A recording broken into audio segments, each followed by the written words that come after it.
For a highlighter effect, here's what you can do. I'm going to come up to the Insert tab, choose the Shapes menu, and we want to select this tool right here called Freeform. Once you click on that, then you can just click on your slide several times like I'm doing here to draw a shape that you want to use for your highlighter. And you can see I'm making mine, kind of jaggedy, and that's just because it's going to look a little bit more natural and organic that way, more like a real highlighter would, instead of making everything completely perfect and symmetrical. Once you draw the shape, then you can go ahead and format it. So up on the Format tab, we want to choose the Shape Fill, and I like yellow for a highlighter, but you can choose whatever color you like. And then for Shape Outline, we're going to choose No Outline. Okay, the next step is we want to give this a wipe animation so that it looks like it's being drawn onto the slide from left to right. Up on the Animations tab, if you don't see the wipe option already visible, you can click on this little button here to expand the list, and that's the one we want to choose right there, Wipe.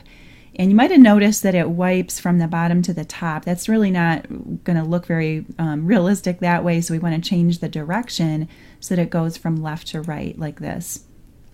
The other thing that's kind of nice here is that you can slow it down a little bit too, because this default speed that it gets at first, which is half a second, is a little bit fast. So you can play with the timing, but I think that increasing this to about 2 seconds seems to work pretty well.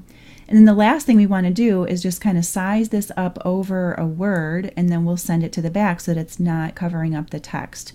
So in the Format tab, we'll choose Send Backward and then Send to Back. And that way it's not going to cover anything up.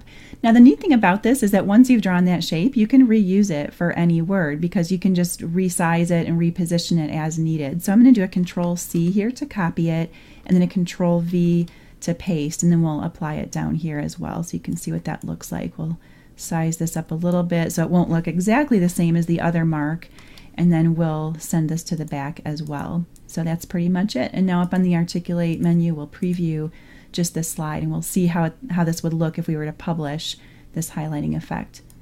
Okay, so here's our slide, and then our first highlighting comes on about right now. There it is, and then the second one should be right down here.